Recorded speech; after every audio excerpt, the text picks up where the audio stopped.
Sa gilid ng kalsada sa C3 Road sa Caloocan City, natagpuan ang wala ng buhay at duguang katawan ng isang lalaki. May kalibre 38 baril din sa kanyang kanang kamay. Ayon sa mga pulis, 3 sachet ng hinihinalang shabu at 2 sachet ng marijuana ang narecover nila sa lalaki. Sa spot report ng Caloocan City Police, nanlaban at nakaengkwentro ng mga rumesponding pulis ang lalaki matapos umanong mang-hold up ng isang taxi driver noong August 18, 2017.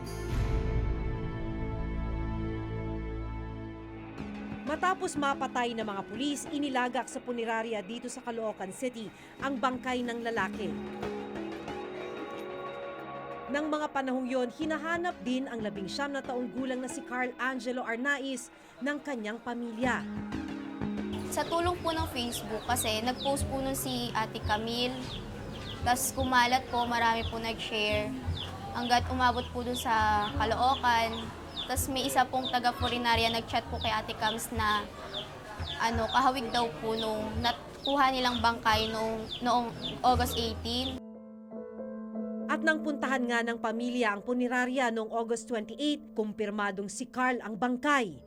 Naghihinagpis ang pamilya ni Carl sa kanyang sinapit. Hindi naman yan totoo kasi hindi naman marunong humawak ng baril yan. Kawawa naman yung anak ko inosente yan eh.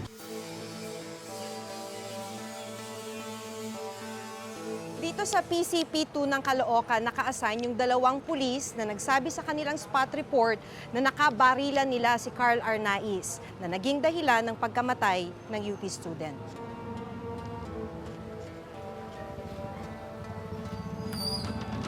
Magandang umaga po, sir.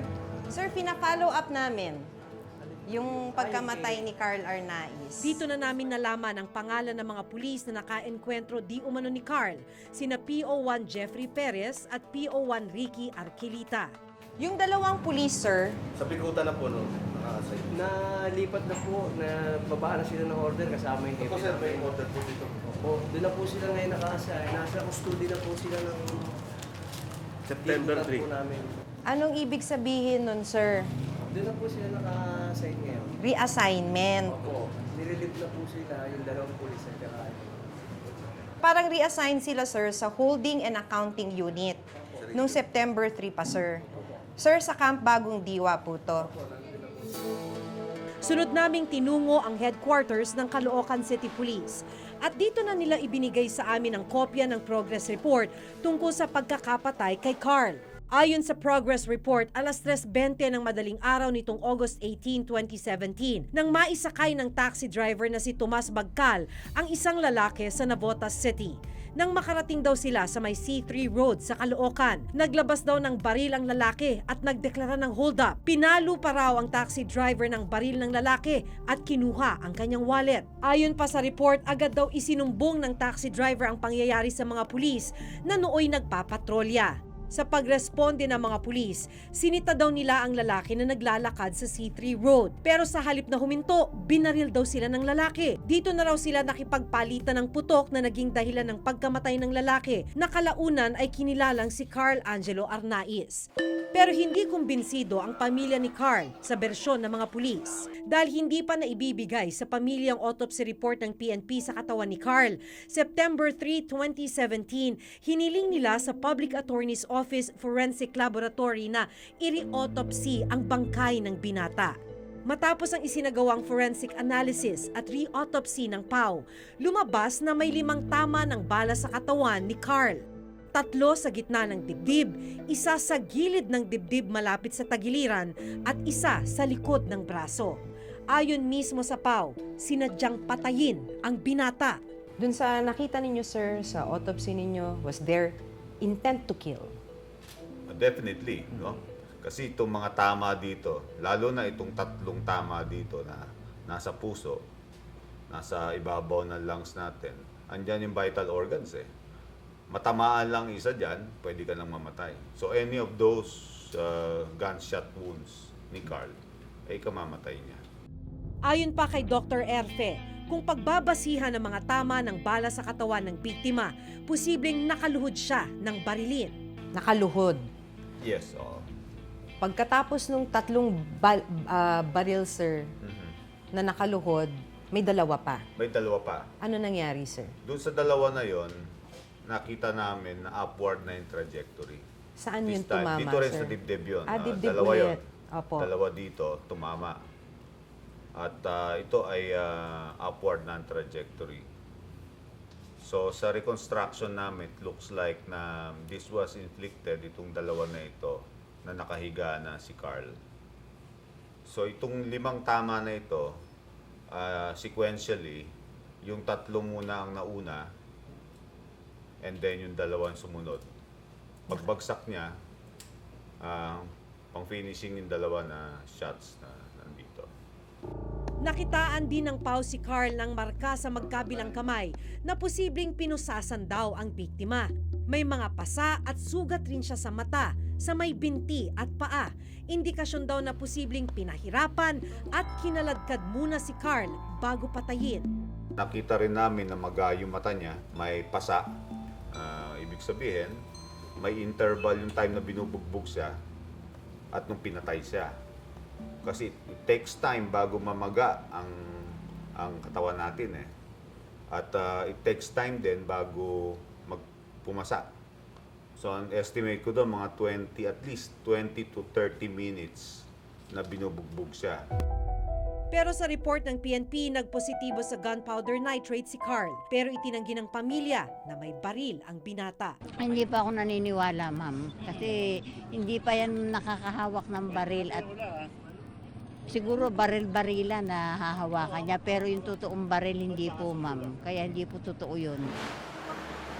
Sa aming patuloy na pagsisiyasat, lumalabas na may 2 affidavit ang taxi driver na si Tomas Bagcal na di umano'y hinold up ni Carl Angelo. Ang isa isinumite noong August 18, 2017 kung saan may lagda ang driver at isa pang affidavit na isinumite naman noong August 29, 2017 pero wala itong lagda ni Bagcal.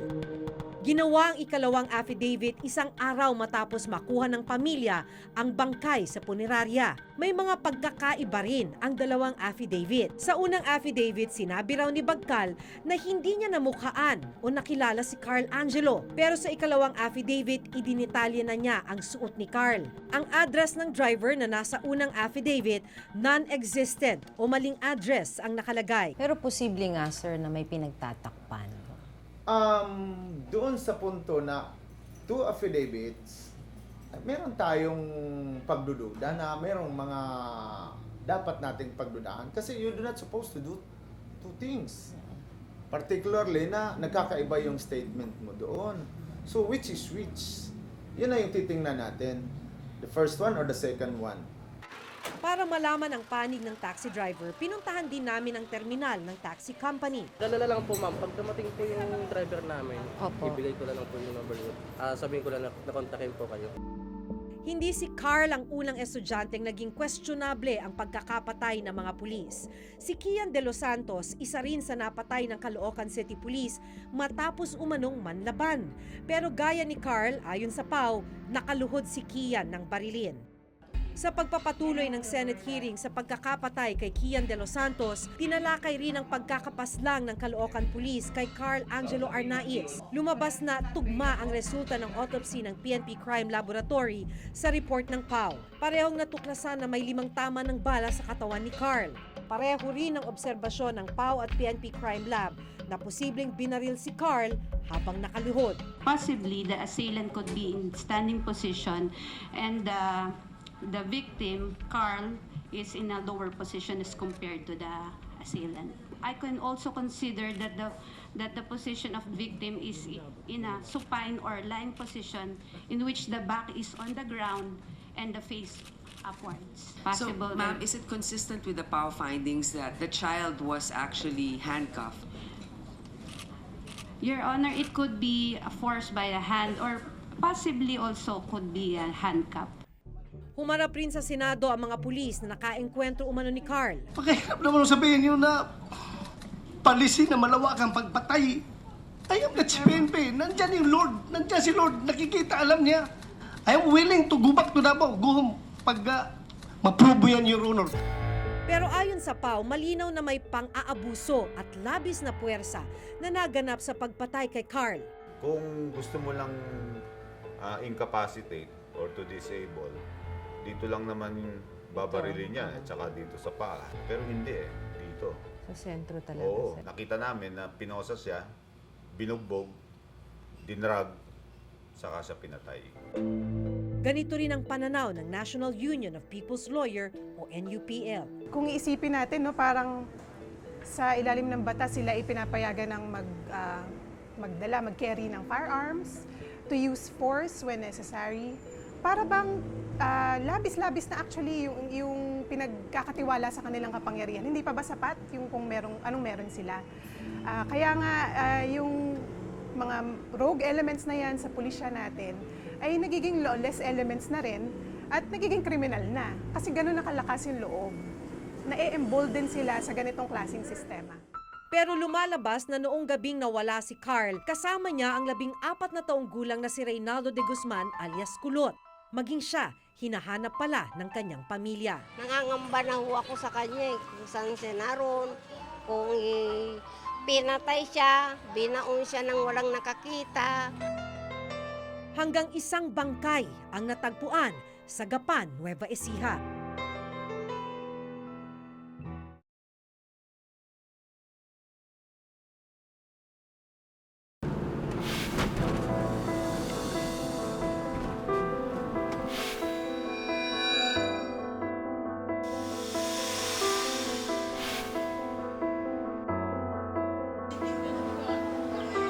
Noong gabing mawala si Carl Angelo Arnaiz, ayon sa kanyang kaanak, huli siyang nakitang kasama ang 14 na taong gulang na si Reynaldo de Guzman alias Kulot.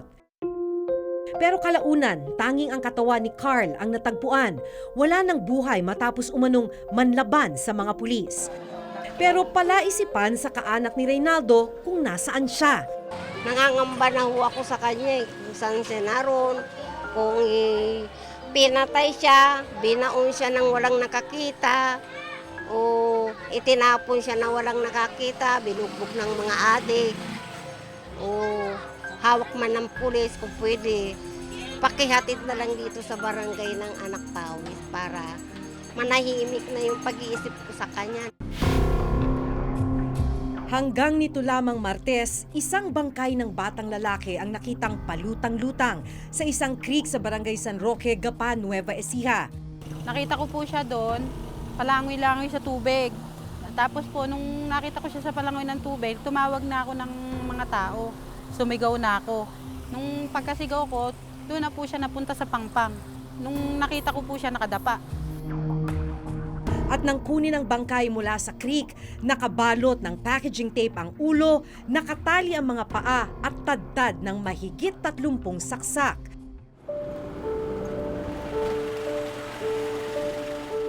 Nang makarating sa kaalaman ng nanay ni Reynaldo ang tungkol sa bangkay, kaagad siyang nagpunta sa Nueva Ecija. At nang makita sa morgue, dito na niyang nakumpirma na si Reynaldo o Kulot nga ang natagpo ang bangkay na tadtad ng saksak. Matapos ang halos 3 linggo, natapos ang paghahanap ng pamilya ni Reynaldo. Pero naghihinagpis sila sa karumal-dumal na sinapit ng binatilyo. Sana po maparusahan, bitayan na lang po niyo. Kasi maraming krimen na nangyayari. Pati wala din talaga nila pinatawad. Talagang tinatad nila ng saksak. Makin mo, ang dami. Mula dito, kulang na lang, hatiin, putulin ang ulo.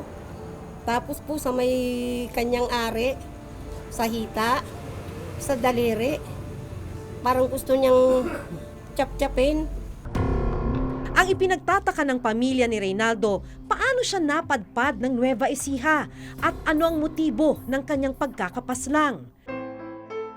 Matapos mapatay si Carl ng Caloocan City Police, inaasahang magbibigay linaw ang sinabing huli niyang kasama na si Reynaldo. Pero paanong maging siya natagpuan na lang na palutang-lutang sa creek, tadtad ng saksak at wala ng buhay? Lalo na't mula Cainta Rizal, aabot ng 4 hanggang 5 oras bago makarating ng Gapan, Nueva Ecija.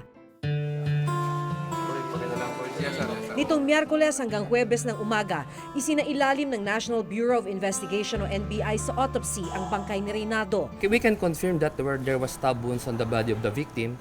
The body was already embalmed. So understandably, the stab wounds were already modified by suturing and embalming. And again, the stab wounds were closer to each other. Sa autopsy, malalaman rin kung gaano nakatagal ang mga tinamong sugat ng binatilyo. Ang pinaka-importante dito, malaman natin kung matagal na itong pinatay or kapapatay pa lang. Kung ito ay sa ibang lugar pinatay at itinapon lang dito. Ang possibilities nito, maaaring dinukot siya kaagad, immediately na may nangyari kay Arnaiz dahil siya ang magiging vital witness kung ano yung totoong nangyari dahil may allegations na involved sa hold-up si Arnaiz pero hindi rin natin alam itong bata na to dahil ito ang companion talaga ni Arnaiz na makapagsasabi kung ano talaga nangyari. Kaya importante ang bata na to sa kaso ni Arnaiz. Gawin namin ang lahat ng magagawa namin para ma-solve ang kaso na to. Definitely, masyadong karumal-dumal na krimen to na dapat mabigyan ng kalutasan. Sa ngayon, itinuturing ang pagkamatay ni Reynaldo bilang isa na namang kaso ng homicide case under investigation. Ibig sabihin, hindi pa rin tukoy kung sino ang pumatay sa kanya. Sa tala ng PNP, mula July 1, 2016 hanggang July 15, 2017, umabot na sa 9,351 ang homicide cases under investigation sa bansa. Sa bilang na ito, 721 ang may nahuli ng suspect at may naisampa ng kaso. Sa 721 cases, 10 ang drug-related, 711 naman ang non-drug-related. Hamon ngayon sa PNP kung paano tutugunan ang mga kasong ito. Supposedly, iba-iba yung may gawa or iba-iba yung perpetrators. Pero dun sa ganong systematic style na papatayin lahat ng involved, parang nakakatakot na isipin na merong mastermind sa lahat-lahat. Wala akong inutos na patayin mo yung bata o matanda, and even the enemy on bendedness, extrajudicial killing. Of course, we do not like it. And if you're into it, I'll see to it, you go to jail. Baka ako pang babaril sa iyo.